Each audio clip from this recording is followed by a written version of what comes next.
Moving on, it's judgment day finally for N. Srinivasan as the Supreme Court is expected to give their final verdict on the IPL fixing and betting scandal.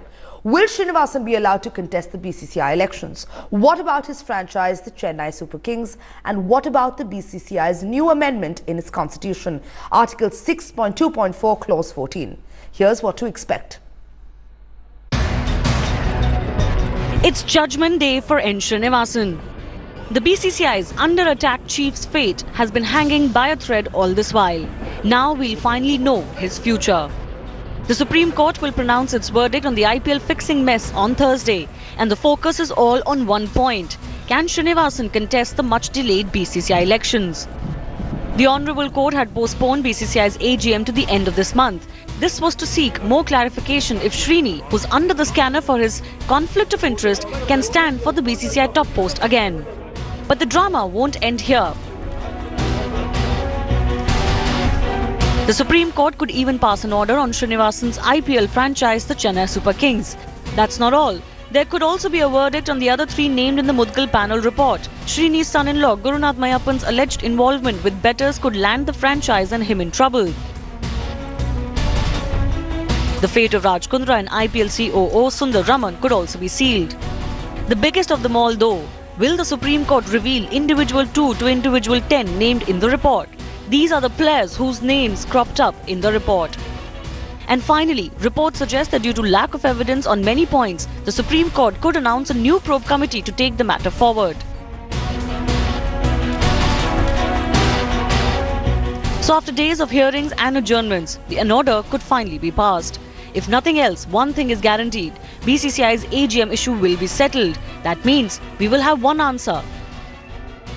If Srinivasan can make a shock comeback to the BCCI or not. Sports Bureau headlines today.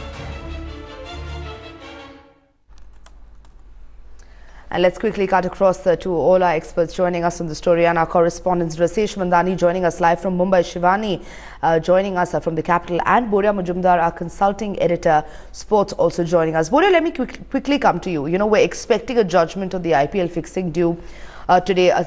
You know, a hearing that has gone on for months. There's been several trials and tribulations going back and forth. But more importantly, as we have been reporting right from the very start, the BCCI's AGM issue will be resolved once and for all. Your thoughts on that and how that's actually going to change and impact the rest of the game? See, it will not only impact the Indian game, it will impact the world game. If Mr. Srinivasan is not allowed to contest or is not part of the BCCI scheme of things, there will be major changes in the ICC setup also. So it's a world issue, not an Indian issue. Ask us, you asked me about the AGM, simple. Based on what happens today, the BCCI will convene the AGM 21 days notice. If Mr. Srinivasan is allowed to contest, he will contest for a re-election as president. If he is not allowed, you will have a new BCCI president. There has been a BCCI logjam. For the last 6 months, the BCCI has been under paralysis. No work has been done. Everybody is waiting to this judgment, Sanjana. So it is a most important judgment. What are the issues? The issue of conflict of interest. Can a BCCI head honcho own an IPL team? Will that 6.2.4 be struck down? What happens to Sundar Raman? What happens to Rajasthan Royals? What happens to CSK? And obviously what happens to Mr. Srinivasan will impact the functioning of the BCCI big time. Shivani, 17 months of hearing, 17 long months of hearing and investigations into the role of the BCCI officials in the matter. The Supreme Court finally expected to pass an order on 2013. It's 2 years ago, an IPL corruption case expected today. If, for our viewers, if you can actually give us a timeline of this entire case in brief, and also the major players in this case, and what exactly stands to happen once the Supreme Court passes their order today. Well, Sanjana, you're absolutely right. It's been a long-running case. In many ways, it's become a probe that has, just failed to find its end. Right. Many were wondering whether it's ever going to reach a logical conclusion. It's just a probe that's going on and on and on. And even today, some reports or some speculation is that while there could be a part order, a part verdict, the Supreme Court could well institute another committee to further look into the conflict of interest. Remember, during the hearing, how to take this matter forward did come up, and the BCCI gave 4 to 5 suggestions.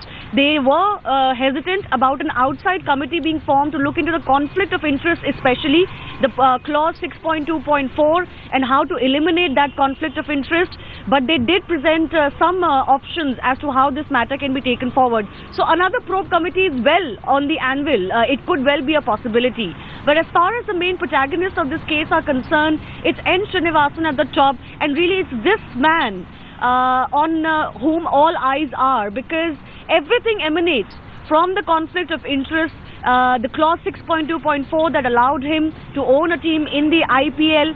His son-in-law in his franchise, Chennai Super Kings, Gurunath Mayappan, is another player, major player. In fact, it was his arrest just before the end of the 2013 IPL season that actually blew the lid off this entire episode and, you know, made this the case that it is today. Because before that, only 3 players from Rajasthan Royals had been arrested for spot fixing. But it became an entire BCCI matter when Gurunath Mayappan came into the picture for his alleged links with bookies and for his proven betting now, if I can say that, because the Mudgal report has said clearly he did indulge in betting. Sundar Raman, the IPL COO, and Raj Kundra, the co-owner of Rajasthan Royals, their roles are also under scanner. But what we would want to know today also is what happens to the 9 players who were listed in the sealed envelope that was presented by the Mudgal committee. What happens to those players? Will their names be revealed? Will there be further probe on their roles? Because the sealed envelope only mentions certain misdemeanors. Now, what are the misdemeanors for these 4 non-players? We know, but we don't know for the players. But most crucially, Sanjana, this matter is very complex, but most crucially, will Srinivasan be allowed to contest elections? If he isn't, that means that his conflict of interest is well established on verdict now. And then what happens to the clause 6.2.4? Shivani, putting all of that in perspective for us, but more importantly, Rasesh, let me come to you. The contentious Rule 6.2.4 of the BCCI Constitution, remember, that prohibits the office bearers of the apex cricketing body, which is the BCCI, from having any direct or indirect commercial interest in the cricketing events organized by it. So as Boria and I, as we started our discussion from the start, the rule on the conflict of interest that was amended in September of 2008, if I'm correct, by which the IPL and the Champions League 2020 were excluded from its ambit. A decision on that as well. Rasesh, if you can hear me? Yes, I can. Right, Rasesh, yeah, you're talking about the conflict of interest clause, if I've heard you right. Yes, you know, that clause is significant because, you know, that's the clause that allows Srinivasan to own Chennai Super Kings. 2008, that's when the clause was, when the constitution of the BCCI was amended. Initially, it read that no BCCI member could be a part of any commercial activity, directly or indirectly. The alteration in that clause allowed Srinivasan to come in. And, you know, we have to understand that the court-appointed judicial commission inquiry led by Justice Mudgal had its specific terms of reference. It was looking at the spot fixing scandal of 2013, but the Supreme Court, the apex court of the land, has taken a wider view of things. It has brought this conflict of interest issue under debate as well, and there have been a series of arguments for and against it. The BCCI has obviously defended itself, but there's been a point of view from the petitioners that Mr. Srinivasan would always have been in the know of things when the company that he heads happens to own the Chennai Super Kings and his son-in-law is involved. So, you know, that's the position they have taken, and all of these issues have been brought into the limelight. I mean, never before have we seen the BCCI being scrutinized so closely by judicially. Remember, all along the BCCI's stance has been that it's the private body under the Societies Act, and it knows to take care of its affairs. For the first time, the Supreme Court has passed some very strong observations, starting from the conflict of interest issue to a variety of issues, calling the BCCI a closed-knit body. And you know, now as it sits in judgment, we'll have to see if some of those observations would find themselves in the final order as well, or in the interim order, be it be. The most important part is what are the order implications of this order in the immediate running of the BCCI. I think that is something that the people would be looking at closely, whether Mr. Srinivasan is allowed to contest elections again, or the court holds that Srinivasan would have always been in the know of things. Absolutely, Rasesh Mandani, Shivani and Boria Majumdar, thank you so much for bringing us those crucial updates. Judgment Day, remember, today in the IPL spot fixing saga.